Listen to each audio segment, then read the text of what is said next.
Hello అండి అందరికీ నాగవేణి తెలుగు వీడియోస్కి స్వాగతం. ఈరోజైతే మనం వినాయక చవితికి సంబంధించిన వినాయకుడికి ఎంతో ఇష్టమైన కుడుములు, ఉండ్రాళ్ళు, మోదకులు ఎలా తయారు చేసుకోవాలో నేను చేసి చూపిస్తాను. మీరు చూసేయండి. మా వీడియోస్ నచ్చితే లైక్ చేయండి, షేర్ చేయండి, సబ్స్క్రైబ్ చేసుకోండి కొత్త వాళ్ళైతే. మా వీడియో చూస్తున్న వాళ్ళందరికీ ముందుగా చాలా చాలా కృతజ్ఞతలు. నేను ముందుగా ఒక మందపాటి గిన్నె స్టవ్ మీద పెట్టుకున్నాను. ఇందులో 2 గ్లాసులు వాటర్ పోసుకున్నానండి. ఈ వాటర్ వేడయ్యేలోపు మీకు కొలత చెప్తున్నాను నేను. 2 గ్లాసుల వాటర్కి 2 గ్లాసులు పిండి పడుతుంది. నేను పొడి పిండి తీసుకున్నాను. అదే తడిపిండి అయితే ఇంకా వాటర్ తక్కువే పడతాయి. నేను ఆ నీళ్ళల్లో 2 గ్లాసుల పిండికి 1 గ్లాసు వరకు బెల్లం వేసుకుంటున్నాను. బెల్లం కరిగించి స్టెయినర్తో వడకట్టుకోవచ్చు. బెల్లం శుభ్రంగానే ఉంది అనుకుంటే డైరెక్ట్గా వాటర్లోనే వేసేసుకోవచ్చు. నేను డైరెక్ట్గా వాటర్లోనే వేసాను. ఇవి కొంచెం ఇప్పుడు ఈ గడ్డలు కరగాలండి. ఇవి కరిగేంత వరకు కొంచెం వేడి చేసుకుందాం వాటర్ని. పాకం రావాల్సిన అవసరం లేదు. ఈ గడ్డలు కరిగితే చాలు.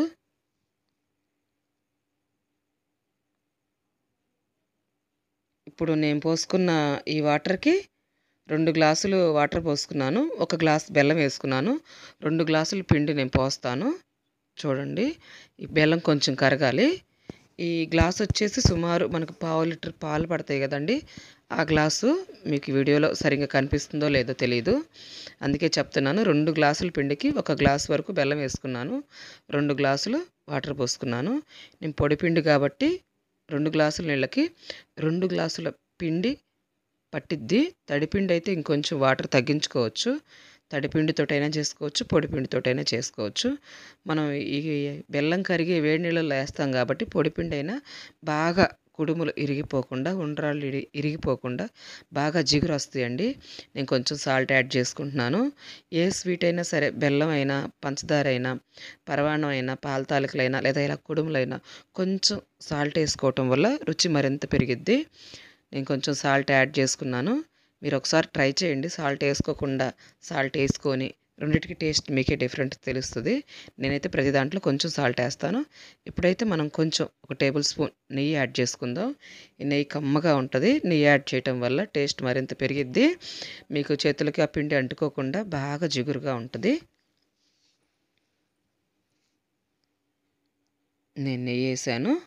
ఈ బెల్లం పాకం రావాల్సిన అవసరం ఏం లేదు. కొంచెం బెల్లం ఉండలు కరిగితే చాలు. ఆ వాటర్లో మనం పిండి పోసుకుందాము. చూచారా, మొత్తం కరిగిపోయింది. నేను videos, cooking channel videos start చేయటం ఇది 2వ వీడియోను.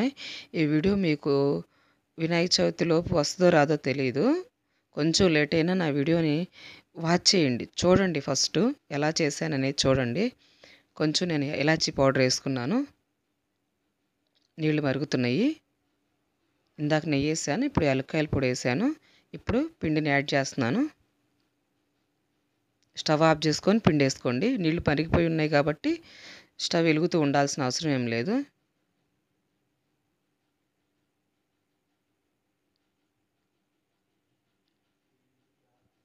కొంచెం పొడి పిండి 2 గ్లాసులు అంటే 2 గ్లాసులే కాకుండా కొంచెం ఏదైనా సరే కొంచెం ఎక్స్ట్రా తీసి పక్కన పెట్టుకోండి. ఎందుకంటే మనకి ఏదైనా కొంచెం జావగా అనిపించినప్పుడు, అంటే మనం తీసుకున్న 2 గ్లాసులు కొలత కాకుండా కొంచెం ఇంకొక 1/2 గ్లాస్ ఎక్స్ట్రా పక్కన పెట్టుకోండి. కొంచెం జావ అనిపించినప్పుడు యాడ్ చేసుకోవచ్చు. ఎక్స్ట్రా పొడిపిండి మనం పక్కన పెట్టుకోకపోతే జావ అయినప్పుడు అది మళ్ళీ అంత పర్ఫెక్ట్గా రాదు.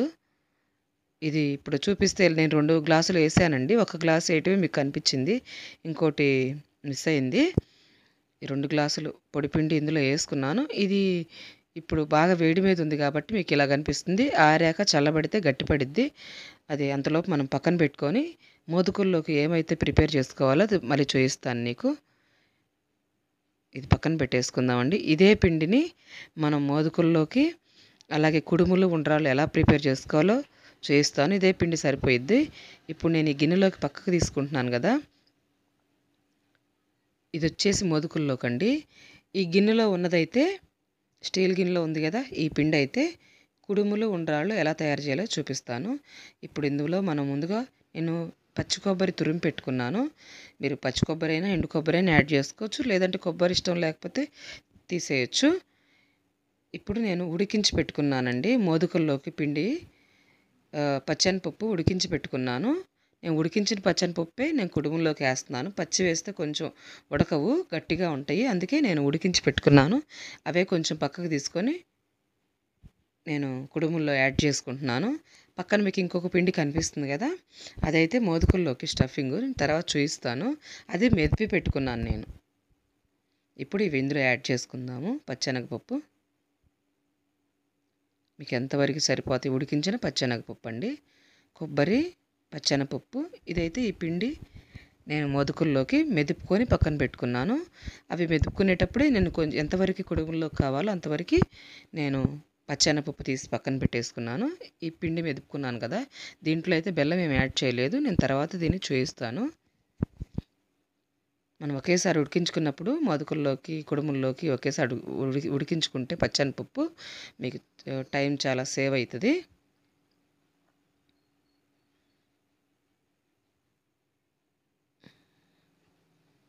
ఇది కొంచెం చల్లారితే మనం చేయి పెట్టి కదుపుకోవచ్చు. కొంచెం వేడిగానే ఉంది.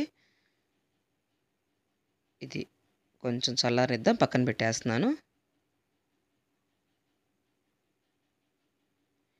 ఇప్పుడు మోదుకుల్లోకి నేను పచ్చెనపప్పు ఉడికించుకొని పేస్ట్ చేసుకున్నాను కదండి, ఆ పేస్ట్ని ఈ ప్యాన్లో వేసుకుంటున్నాను. చూడండి, ఇది మోదుకుల్లోకే కాదు, మనం పూర్ణం బోండాలు వేసుకుంటాం కదా, దాంట్లో స్టఫింగ్ కూడా సేమ్ ఇదే ప్రాసెస్. అంటే ఇదే, దీంతోటే మీరు కొన్ని ఇలా చేసి పెట్టుకుంటే కొన్ని మోదుకులు చేసుకోవచ్చు, కొన్ని పూర్ణాలు కూడా తయారు చేసుకోవచ్చు. నేను ఓన్లీ మోదుకుల్లోకి చూపిస్తున్నాను. అంటే ఇప్పుడు నేను మోదుకులే ప్రిపేర్ చేస్తున్నాను కాబట్టి మోదుకుల్లో చూపిస్తున్నాను. ఇదే పిండి సేమ్ ప్రాసెస్ పూర్ణం బూరెలు కూడా వేసుకోవచ్చు. బెల్లం వేసుకున్నాను నేను అందులో. ఎన్నైతే నేను మోదుకులు చేయాలనుకుంటున్నాను దానికి సరిపడా బెల్లం వేసుకున్నాను. మీరు చూసేసుకోండి. ఇప్పుడు ఈ గడ్డలు కొంచెం కరిగేలోపు వేడెక్కిద్ది. వేడెక్కినప్పుడు మనకి కొంచెం జావగా వస్తుంది. ఏమీ భయపడొద్దు, లూజ్గా వస్తుందని. ఆరిపోయాక చల్లారాక గట్టిపడిద్ది. చూపిస్తాను చూడండి. ఇప్పుడు ఈ బెల్లం గడ్డలన్నీ మెదుపుకుందాం. ఇలా కదుపుకుంటూ తిప్పుకుందాం. బెల్లం కరిగేలోపు బాగా లూజ్ అవుతుంది. ఇలా ఉడికించుకోవటం వల్ల పూర్ణంలో ఉన్న ఆ స్టఫింగ్ ఏదైతే ఉందో అది 2 days వరకు స్మెల్ రాదు. అలాగే ఇప్పుడు మనం ఉడికించుకుంటున్న మోదుకులు కూడా 2-3 రోజులు నిల్వ ఉంటాయి. ఫ్రిడ్జ్లో పెట్టుకుంటే ఇంకా వేరే ఎక్కువ రోజులే ఉండొచ్చు. మనం బయట పెట్టుకున్న 2 రోజులు నిల్వ ఉంటాయి, 2-3 రోజులు. ఎందుకంటే మనం ఈ బెల్లంలో మనం ఈ శనగపప్పు ఉడికించి పేస్ట్ చేసుకున్నది వేసాం కదా, ఇది ఇలా బెల్లంలో బాగా ఉడకటం ద్వారా బ్యాడ్ స్మెల్ అనేది మనకి త్వరగా రాకుండా ఉంటుంది. బాగుంటుంది, టేస్ట్ బాగుంటుంది ఇలా ఉడికించుకోవటం వల్ల. నేను కొంచెం సాల్ట్ వేస్తున్నాను. కొంచెం నా వాయిస్ తడబడుతుంది, కొత్త వీడియోలు నేను చేయటం. పోను ముందు కొంచెం అందులో ఉన్న మెలకువలని తెలుసుకుంటాం కదా, అప్పుడు కొంచెం బాగా ఇస్తానేమో తెలీదు. ఇప్పుడైతే నా వాయిస్ తడబడుతుంది, కొంచెం అర్థం చేసుకోండి. ఇదంతా కలుపుకుందాము. కొంచెం సాల్ట్ వేసాను, యాలకుల పొడి వేసాను, బెల్లం వేసాను. మనం ఏదైతే పేస్ట్ చేసి పెట్టుకున్నానో ఆ పిండి వేసాను.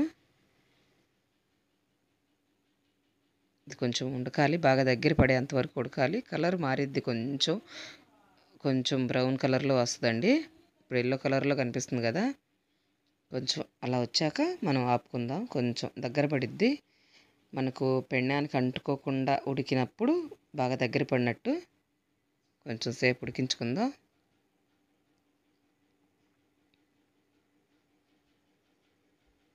కదుపుకుంటూ ఉడికించుకోవాలి.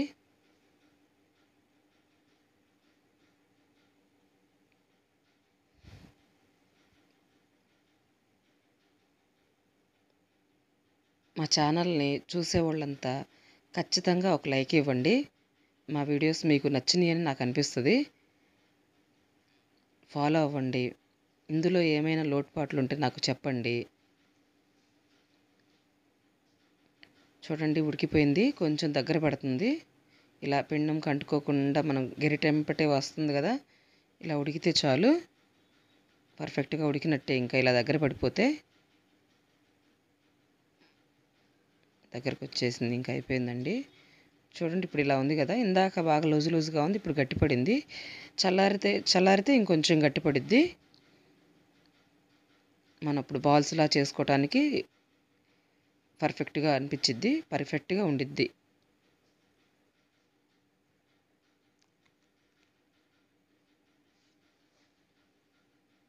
స్టవ్ ఆఫ్ చేసుకుందాం. ఇప్పుడు ఈ ప్యాన్ దించి పక్కన పెట్టేసుకుందాం. దగ్గర పడిపోయిందండి. నేను మోదుకు చేసేది వీడియో స్కిప్ అయితే డిలీట్ అయింది. తయారు చేయటం అయితే చూపించలేకపోయాను. ఆ స్టఫింగ్ పిండి లోపల మనం చిన్నగా కుడుములకి వెడల్పుగా చేసుకుంటాం కదా, అలా చేసుకొని లోపల స్టఫింగ్ పెట్టుకొని మనం మోదుకుల షేప్లో చేసుకొని స్పూన్తో ఇలా ఘాట్లు పెట్టుకుంటే చాలు, ఎలాంటి షేప్ వచ్చినా పర్లేదు. ఇప్పుడైతే కుడుములకు చూపిస్తున్నాను. ఇది కుడుముల పిండి అండి. ఇందాక చూపించాను కదా, నేను కొబ్బరి ఉడికించిన శనగపప్పు వేసి చూపించాను. దాన్ని మెత్తగా మెదుపుకుందాం. ఇప్పుడు డైరెక్ట్గా చేతిలో అయినా చేసుకోవచ్చు, లేదా మనం ఇడ్లీ పాత్రలో పెట్టుకోవాలి. ఇప్పుడు నేనైతే మీకు ఇడ్లీ పాత్రలో చేసి చూపించాలనుకుంటున్నాను. ఇడ్లీ పాత్రలోనైనా ఆ గిన్నెలకి ఆయిల్ రాసి అదే నూనె రాసుకొని దాంట్లో ఏం చేసుకోవచ్చు. నేను చేతిలో చేస్తున్నాను చూడండి.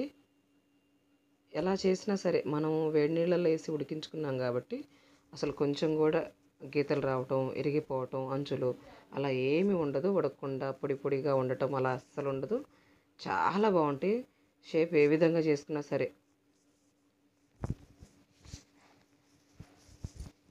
ఇప్పుడు నేను ఈ ఇడ్లీ ప్లేట్లో నెయ్యి రాసి చూపిస్తున్నాను.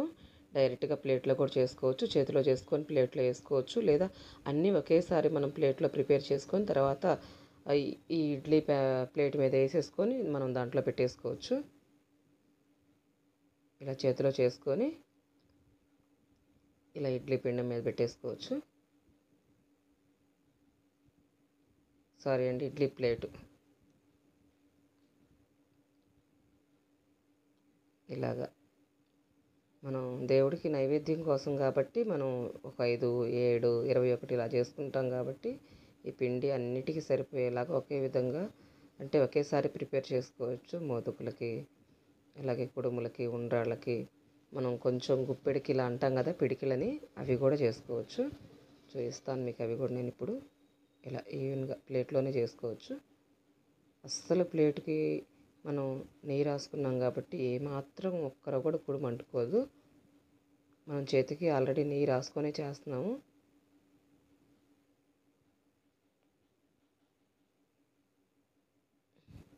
నేను చేతి మీద చేసి చూపిస్తున్నాను. మీరు ఏదైనా ఒక పేపర్ మీద, ఒక కవర్ మీద చేసుకొని చూసుకోవచ్చు.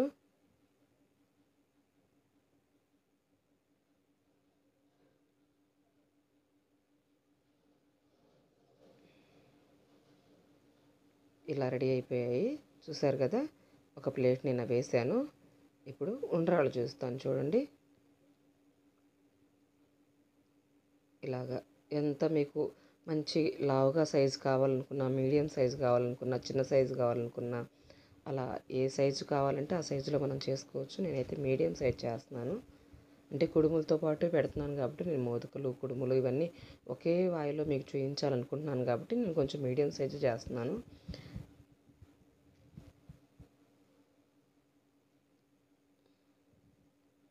ఇలా రౌండ్గా బాల్స్లా చేసుకుంటే ఇవి ఉండ్రాళ్ళు అంటారు. ఇవి ఉండ్రాళ్ళు. ఇందాక మనం మోదకులు చేశాను, కుడుములు చేశాను. ఇవి ఉండ్రాళ్ళు. ఇది ఇలాగ గుప్పిడితో ఇలాగ ప్రెస్ చేస్తే మన వేళ్ళు ముద్రలు పడి పిడికిలు అంటారు. ఆ పిడికిలు 2 చేసి చూపిస్తున్నాను. ఇవి ఒక మోడలు. ఈ పిడికిలు కూడా బాగుంటాయి. అంతా ఒకే పిండి కదండి, టేస్ట్లో అయితే ఏమాత్రం మార్పు ఉండదు. ఇవన్నీ మోడల్స్కి మాత్రమే. ఇలా చేశాను కదా, నేను అవన్నీ ఇడ్లీ పాత్రలో పెట్టి స్టీమ్ చేయటం ఆ స్కిప్ కూడా మిస్ అయిపోయింది.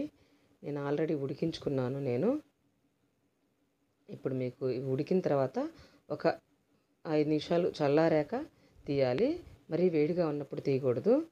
ఇవి ఒక 5 నిమిషాలు అయిందండి చల్లారిని, కొంచెం గోరెచ్చగా ఉన్నాయి.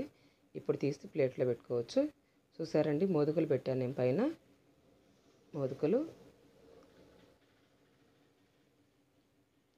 అంత లావుగున్నాయి కదా, అవి ఉడుకుతాయా లేదా అని మీకు డౌట్ అవసరం లేదు. లోపల ఆల్రెడీ ఉడికించిన పిండే కాబట్టి ఉడుకుతాయి. ఇవి కుడుములు చూడండి ఎంత ఈజీగా వచ్చేస్తున్నాయో. చాలా ఈజీగా వస్తాయి, చాలా బాగుంటాయి. మనం కొంచెం గోరెచ్చగా ఉన్నప్పుడే తీసాం కాబట్టి మధ్యలో నేను తిప్పి పెడుతున్నాను కుడుములు. ఎందుకంటే మధ్యలో కొంచెం వాటర్ డ్రాపులు పడతాయి కదా, కొంచెం మెత్తగా అనిపిస్తాయి. అది ఆరాక చాలా బాగుంటాయి, ఏమాత్రం తేడా ఉండదు. ఇవి మోదుకలు, ఉండ్రాళ్ళు, పిడికళ్ళు చూశారు కదా. మూడింటిని ఒకే ఫ్రేమ్లో చూపిస్తున్నాను మీకు. పిండి వేరువేరుగా కలుపుకోవాల్సిన అవసరం లేదు.